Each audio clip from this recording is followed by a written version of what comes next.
Good morning class. It's class 8th. Subject social study. We are at chapter 2nd of geography, that is land, soil, water, natural vegetation and wildlife. It's part 10th and today we talk about the conservation of wildlife. So how we can conserve the wildlife that we have studied in the previous class. Today some defines are there like national park. National park क्या होता है कि एक natural area होता है जो कि ecological integrity में ही एनिमल्स को प्रोटेक्ट करने के लिए बनाया जाता है और ताकि जो है उनका इकोसिस्टम वहाँ पे डेवलप रहे और फ्यूचर जनरेशन के लिए उनके बेनिफिशियल रहे. So will go through with its definition कि it is a natural area which is created to protect the ecological integrity having one or more ecosystems for present and the future generation. यानी कि जो presently animals हैं उनको भी protect करता है और जो फ्यूचर जनरेशन्स हैं उनके लिए भी एक जो एनवायरनमेंट है इस तरह का क्रिएट किया जाता है कि अननेचुरल ना हो, उनकी नेचुरल सराउंडिंग्स रहे.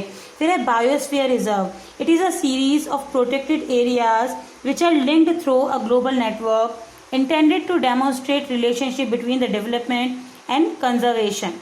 So बायोस्फीयर रिजर्व क्या होता है? ये एक प्रोटेक्टेड एरियाज की सीरीज होती हैं जो कि ग्लोबल नेटवर्क से आपस में जुड़ी हुई होती हैं और डेवलपमेंट और कंजर्वेशन के बीच में जो रिलेशनशिप है उसे बताती है.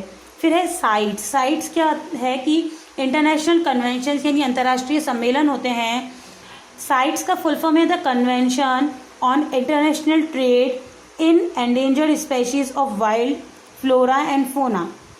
ये एक इंटरनेशनल अग्रीमेंट है जो कि वेरियस कंट्रीज़ की गवर्नमेंट के बीच में हुआ है और इसका मेन एम है कि इंटरनेशनल जो ट्रेड है वो वेरियस वाइल्ड एनिमल्स और प्लांट्स जो है उनके सर्वाइवल को अफेक्ट ना करे, किसी भी तरह का थ्रेट उनके लिए ना हो, यानी कि उसमें किसी भी तरह का जो है एनिमल्स किलिंग वगैरह का ट्रेड न हो.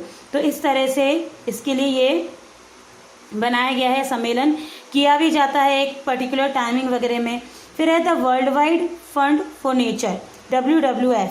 It is an international non governmental organisation which works for various issues related to the conservation, research and restoration of environment.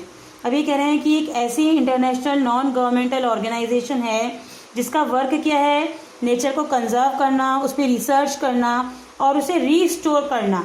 यानी कि जो चीज़ खो गई है उसको जो लग रहा है कि हाँ ये एंडेंजर्ड स्पेशीज़ है तो उनकी डेवलपमेंट का एफर्ट करना ताकि वो रीस्टोर हो सके. It is the world's largest conservation organisation having more than 50 lakh supporters world wide. इसके जो सपोर्टर्स हैं वो 50 लाख से भी ज़्यादा हैं और मोर देन 100 कंट्रीज़ में जो है ये वर्क करती है. सो इस तरह से जो है हम वाइल्ड लाइफ को कंजर्व कर सकते हैं और उन्हें फ्यूचर के लिए बचा के रख सकते हैं. So our chapter is completed. Will go through with the world of words. ये जो इसमें मीनिंग्स दिए हुए हैं वर्ड्स के, जैसे afforestation, deforestation, humus, soil, water cycle, landslide, soil erosion, shelter belts, these all are given on the page number 149 of your book. So we'll go through with it. This may come in define or may come in one word. So that's all for the day. Thank you.